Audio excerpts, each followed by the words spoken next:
Hey everyone, today is match day here in the United States, and while some are celebrating, there are so many who are facing a very brutal reality that impacts your health and you need to care about it. I took some notes over here and I'm going to refer to it because this is a very serious discussion. The NRMP Match system, which determines where medical students will do their residencies, think Grey's Anatomy, is a double-edged sword because it's full of intense highs as well as crushing lows. Because if you found out that you matched today, congratulations, you might not know where you're going or even what kind of doctor you're going to become. We'll get into that in a second. But if you did not match, or as I like to say it, the match system didn't match you, then it's not just disappointing. It is life-altering and life-changing. Why?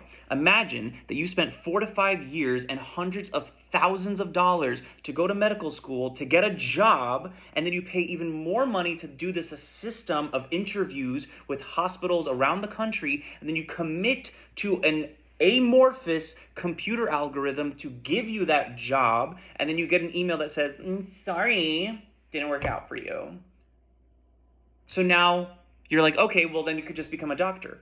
False. You get the MD or the DO, the degree, but you cannot work as a doctor. Even though you finished school, you cannot work as a doctor. And this happens to not just a couple people, it happens to thousands. There are about 43,000 people who apply for the match, and there are only about 40,000 spots. There are 3,000 people who won't get a spot, who can't move forward, who can't become a doctor, whose entire life gets put on an immediate pause because a computer system said so. And every doctor knows about this, but why haven't you heard about this? Because 40,000 do match. And then they end up saying, well, it works for most people, but the 3,000 are 3,000 doctors who want to work, but the system, which everyone excuses and says it is what it is broken.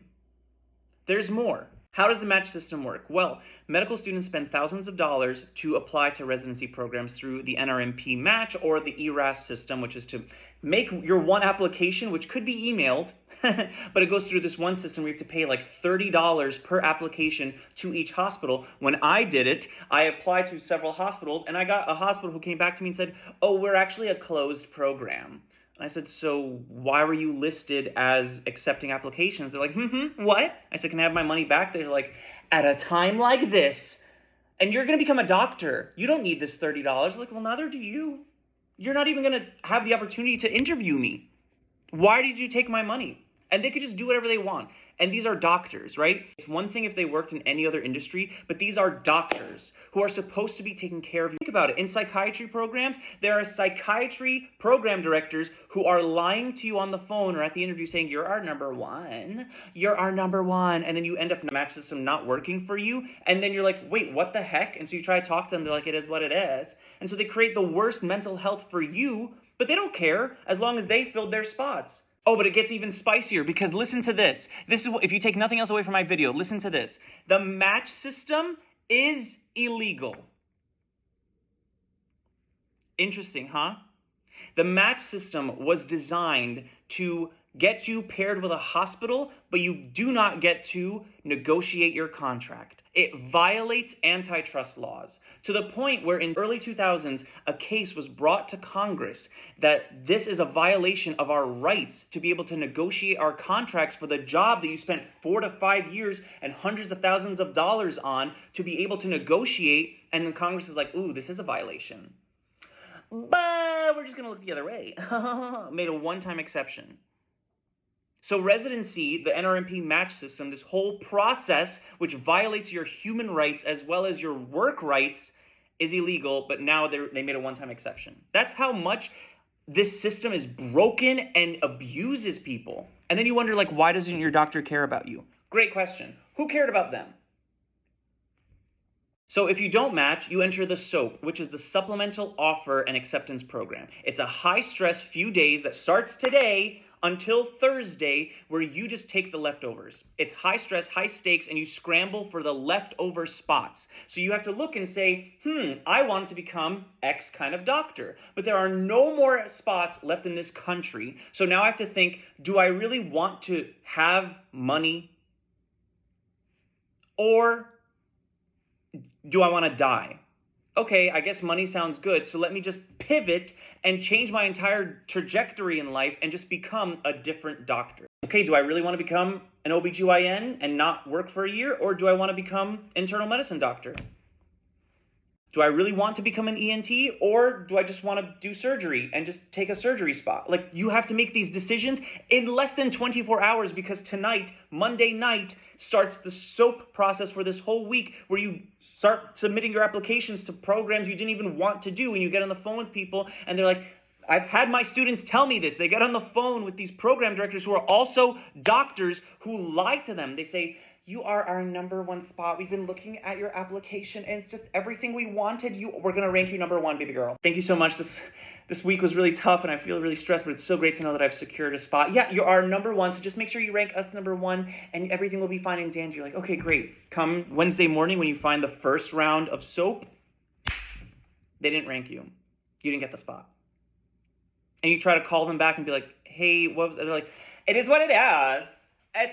Blame the system. I can't imagine what it's like to be a program director, but I also can't imagine what it's like to say the Hippocratic Oath and then cause the worst mental health epidemic and still try to claim that you're a doctor. All these people are phonies, and I know that's really intense to say, but the amount of people who are suffering today, the number of students who've messaged me saying that they didn't match, or that told me that they match, and I can't really be fully celebratory with them because I know that so many of my other students are suffering. And they suffer in silence because there's shame about this whole process. Because if you don't get a SOAP position, which is changing your life last second, you don't have a job for the whole year. Meanwhile, our country is facing the worst physician shortage that's about to happen. So we know a shortage is coming. Medicare won't increase the number of spots of residency spots. We continue to explode in the number of medical student spots, but now there's a bottleneck, and so there's not enough spots of doctor residency spots to accommodate all those people. So what do you think is going to happen? A vicious culture. It's literally worse than the Hunger Games. It's the healthcare games. Then you're like, but my doctor doesn't seem to care about me or want to advocate. Yeah, you bet your bottom dollar. So the match system is rigged. Residents can't negotiate their salaries because the match locks them into accepting whatever position they're automatically matched to by this computer system that won a Nobel Prize that's supposed to have no errors. Run in 30 seconds, but they make you 2 weeks to find out. Why don't you immediately run it and then give people 2 weeks to do the SOAP process? Right? There's a solution. Hospitals benefit from cheap labor. They get a certain amount from Medicare to train the resident, but they pocket a lot of it, and then they make the resident work 80 hours per week. Below minimum wage. I was just talking about this with a friend of mine. She was like, don't say it. It's going to make me depressed. You make less than $10 an hour as a resident.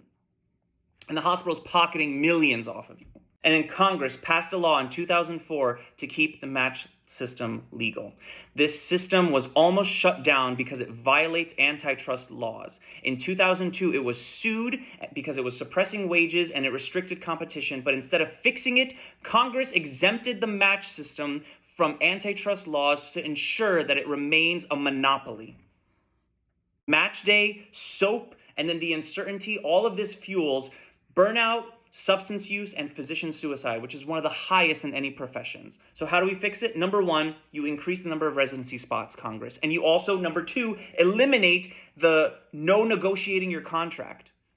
What do you mean I'm just bound? I'm bound to go to Arkansas just because the computer said it? And you mean to tell me the computer makes 0 mistakes? And then #3, you don't make it an all or nothing match day. You can either make it, hey, we ran the system, you didn't get a spot, you now have 2 weeks to try to figure it out. That at least gives you some breathing room. Or #2, you make it 2 cycles. First of all, why does medical school have to be 4 years? You could make it 3 years and give people 2 rounds to apply. We need more doctors. Of course, the most important thing is the residents can't negotiate their contracts. The number of times you're brought into these horrible meetings with hospital administrators and they're like, you signed a contract. And you're like, I didn't get to negotiate it.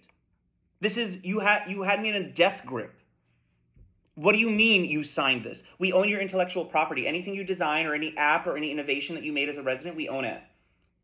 Like, hospitals are predatory. We know this. That's why the nurses are unionized in most places. Doctors didn't need to unionize in the past because they were the ones who owned the business. But now there are people who own the doctors. So we need to unionize. It's not rocket science. I've been on these meetings when you're on student council, but also as a physician, when you're on these councils and people say it's inappropriate for doctors to unionize. And you're like, it's not. It's a job. It's inappropriate for doctors to go on strike. And then if it's inappropriate for doctors to go on strike, then it's inappropriate for anyone to work in healthcare without signing and saying and swearing the Hippocratic Oath. Insurance companies need to swear it. Pharmaceutical companies need to swear it. Everyone should also swear it, because you cannot capitalize off of our honesty and integrity and expect us to fit into the system that you've designed, that's designed by the devil. Enough is enough. This is so enraging, and I can't see another student stress themselves out, and I'm praying that we do not have another student or physician commit suicide. It's enough. This needs to stop. Thank you so much for paying attention. Please share this, because this is what's going on behind the closed doors, behind all those really just whatever you want to call them, match day videos of all those people standing up, opening their envelope, which is also so anxiety inducing, and then only cutting out the people who said, oh, we got our top spot, oh, look at that, our top spot, and all the people who are crying because they're going to be separated from their families for the next 3 to 5